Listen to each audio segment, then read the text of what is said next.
Your business, your rules. Grow a business that works for you. This is the Her Business Podcast. Hey there, welcome to the Her Business Podcast. I'm Susie Daphnis, I'm your host, and I'm the CEO at Her Business. Now, if you are a long-time listener of the show, if you've got your notifications on to get new episodes as they drop, you might be thinking, what is going on? It is not Thursday. This isn't when I usually get a new episode from Susie. So what's happening? I'm really excited to announce the first of many new changes we're making this year, both inside of Her Business and here on the podcast. We are introducing new mini Q&A style episodes to the show starting now. And that's because I get so many specific practical questions from women inside of our community, and these lead to incredible, insightful conversations that really help those women. But those answers that I give, they stay inside of the email or the Facebook group or the chat or the direct message. So now I'm opening up these conversations here on the podcast. So you ask and I answer. And to start us off with a bang, I'm going to be answering a very common question I get. How can I turn my cold leads into warm ones without feeling salesy? So there's a lot in that one question. How do I turn my cold leads into warm ones without feeling salesy? And this is a problem every single business owner runs into at some point. If you've ever sat staring at your list of cold leads, wondering how to reach out without sounding salesy or pushy or worse, desperate, you are not alone. And it can feel really uncomfortable trying to move someone from going, who is this, to leaning in and saying, tell me more, especially when you're committed to doing business in a way that feels aligned and authentic and relationship first. Now, many women I work with in the Her Business community tell me that they want to grow their audience and their client base, but the idea of chasing cold leads feels kind of icky to them, and I totally understand. Instead of following those leads, often they're doing nothing. And guess what? Those potential clients just sitting there, they never get the help that you could give them. But here's the good news. Turning cold leads into warm ones does not require you to be pushy or salesy or any of those things. But it does require you to be strategic and consistent and most of all, human. And I know you can do that.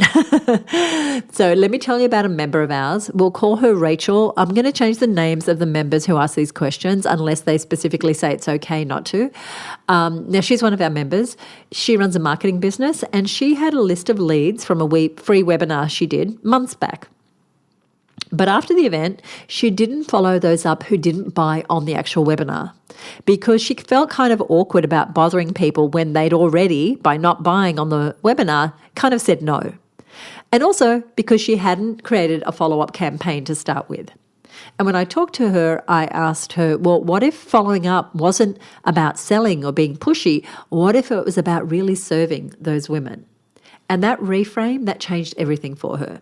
And so she reached out with a very simple, warm email that said something like, I've been thinking about you since our workshop and I had an idea I thought might help with what you mentioned. Now, it wasn't salesy, it was actually relevant and genuine, and it led to several people re-engaging with her. A few even became her clients, all because she changed her mindset about what it meant to follow up. And then there's Mary. Again, I'm changing the name because I don't want to out anybody who hasn't given me permission to share their question. And Mary had been at a trade show and she'd collected a bunch of business cards of people that she was going to market her new membership to. But the membership wasn't ready. She was still developing it. So she held onto those leads so long that by the time she did get round to thinking about contacting them, she had absolutely no connection with them. They didn't remember her or that they'd even expressed interest, which was kind of embarrassing.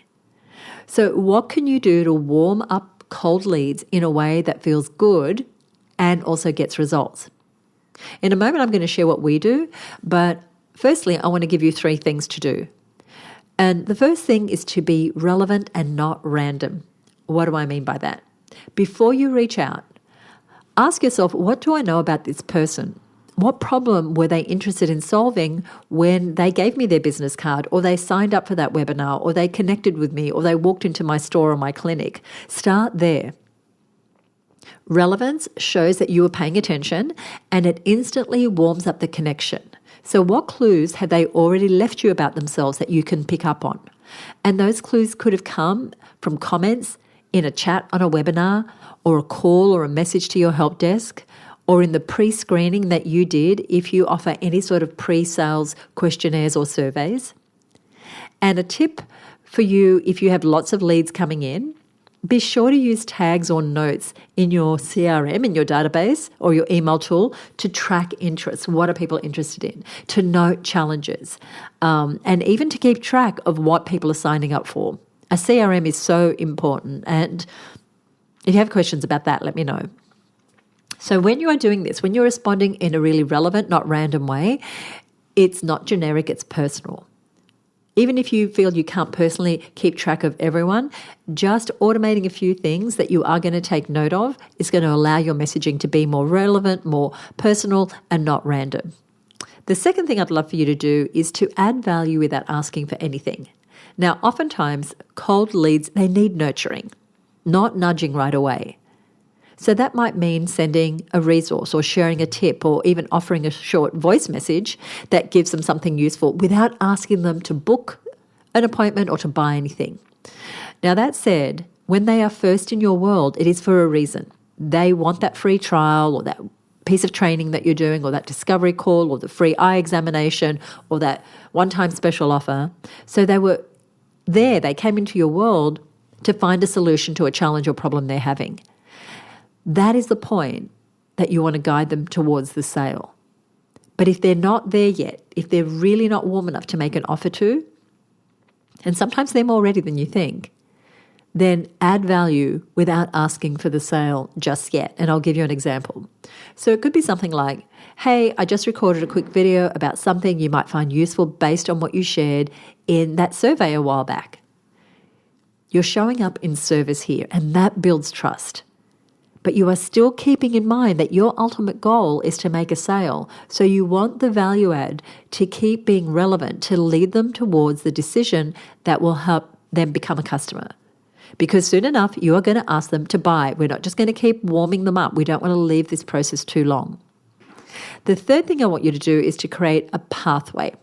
So while I'm all for having a new lead go directly into some sort of sales process, there are times where someone is such a cold lead that they shouldn't even be called a lead. They're simply a name or a prospect or a business card. Though I hope this is the exception rather than the rule for you.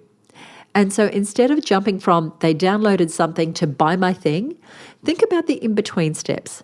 Maybe it's inviting them to a free online challenge or a discovery session or a webinar or an in-store promotion or a free trial or a private community.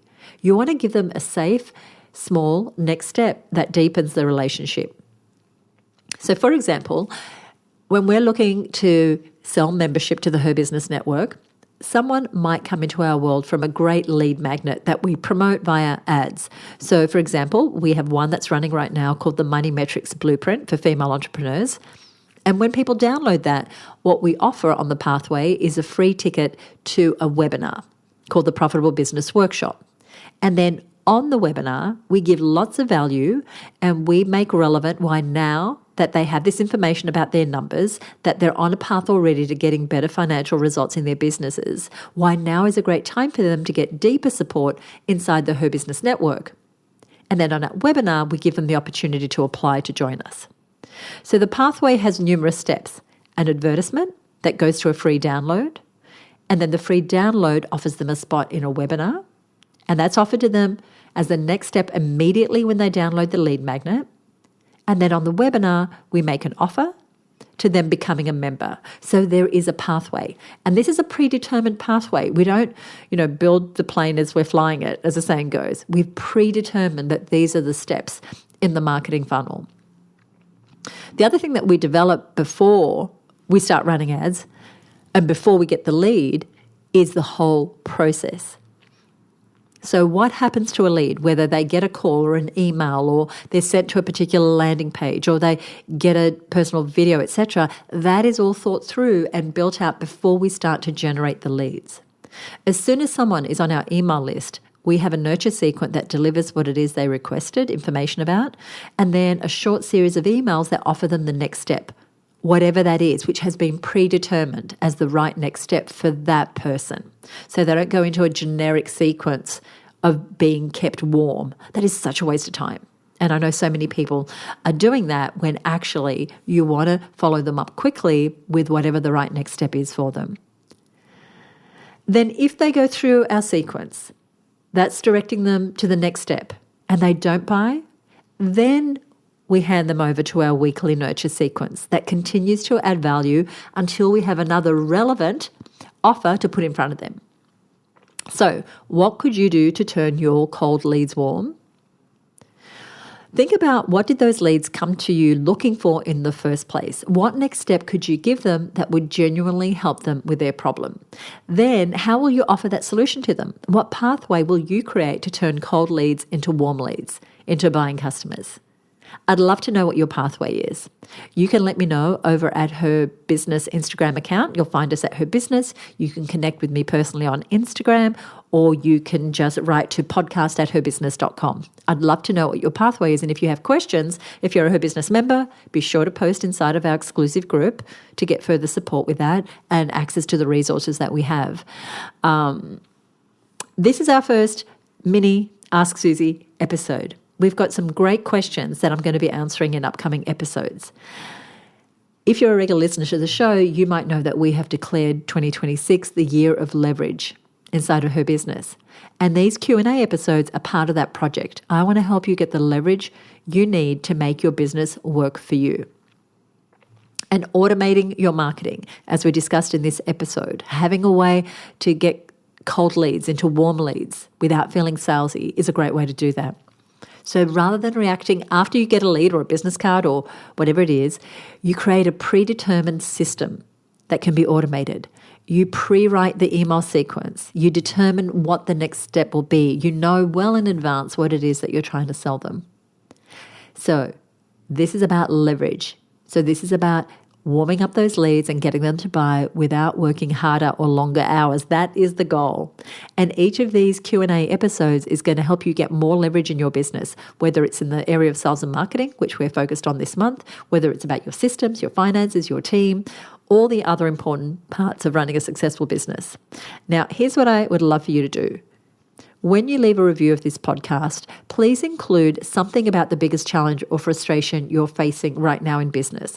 Ask me the question that you've been running circles around trying to figure out by yourself. I'm going to be answering as many questions as I can in these new bonus episodes. And I can't wait to get into your specific challenges and help you along your business journey. Now, this is episode 343, so over at herbusiness.com/343, I'll add links to anything we've referenced here today. And I've included links to a couple of episodes of the Wonderful Content Sales podcast, which I've co-hosted with Michelle Falzon, where we've also covered this idea of leads and lead nurture as bonus episodes for you. And of course, the most important thing for you to do is, if you're not already a member of Her Business, is to join me and our incredible community inside the Her Business Network. And you can apply to join us now at herbusinessnetwork.com. And within 72 hours, you'll hear if your application has been accepted. It's nothing onerous. It's just that we want to make sure that we can deliver on what your business needs this year. So thank you so much for listening. And remember, this is your business. So play by your rules. And I want to end this episode by reading some words from one of our lovely listeners who is also a Her Business member, and her name is Bridget Hallam. She has a business called Throw Your Leg Over, which is such a fun name. And she helps motorcyclists, especially women, who are looking for more adventure, and she inspires them to dream big and plan their next big adventure. She's got a monthly membership. She produces motorcycle guidebooks, and she does luxe tours through the European Alps. So cool. So she left us a message over on Spotify, actually. I love that you listen in all the places. She said, and this was about episode 327, which was about growing your business without sacrificing your relationships. And she said, the Her Business podcast delivers again relevant, useful, actionable content that goes straight to the heart of the challenges women experience when we run our own businesses. Thanks, Susie. Well, thank you. You know, I'm a big fan of you and the work that you do, especially as you're empowering women to get on their bikes in the best possible possible way. So if you enjoyed this episode, I would love it if you would leave us a rating or review. Apple Podcasts or Spotify are probably the best places, or you can shoot me a direct message on Instagram. You'll find us at Her Business on Instagram. And once again, on our website, herbusiness.com/343, you'll find a summary of today's episode and links to other resources that we've talked about. So if you are new to the show, be sure to hit follow or subscribe wherever you are listening, and join me next time right here on the Her Business podcast. Bye for now.